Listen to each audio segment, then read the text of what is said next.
ఓ పక్కన ఇరాన్ మీదన అమెరికా దాడికి రంగం సిద్ధం చేస్తుండడం త్రూ ఇజ్రాయెల్ ద్వారా.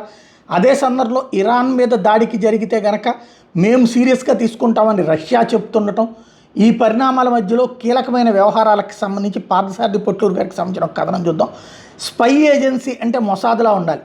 IRGC Iran revolutionary guard corps కుర్ద్ force commander general Ismail Qaani క్షేమంగా ఇజ్రాయెల్ చేరుకున్నాడు. IRGC కుర్ద్ force commander general Ismail Qaani నిజానికి మొసాద్ ఏజెంట్.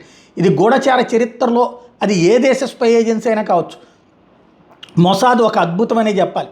జనరల్ ఇస్మాయిల్ ఇచ్చిన సమాచారం వల్లనే Hamas top leader Ismail Haniyeh, Hezbollah top leaders Nasrallah, నఫీయుద్దీన్లను ఇజ్రాయెల్ మట్టుబెట్టగలిగింది.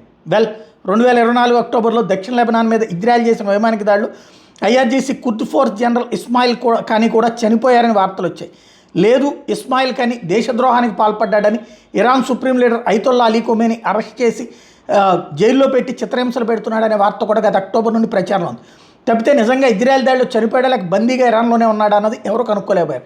కానీ అనూహ్యంగా ఇస్మాయిల్ ఖానీ ఇజ్రాయెల్లో క్షేమంగా ఉన్నాడని, మరియు 2024 అక్టోబర్ మొదటి వారంలో ఇజ్రాయెల్ దక్షిణ బీరుట్ మీద దాడికి ముందే ఇస్మాయిల్ ఖానీని టెల్లవీవ్కి తరలించిందని తెలుస్తోంది.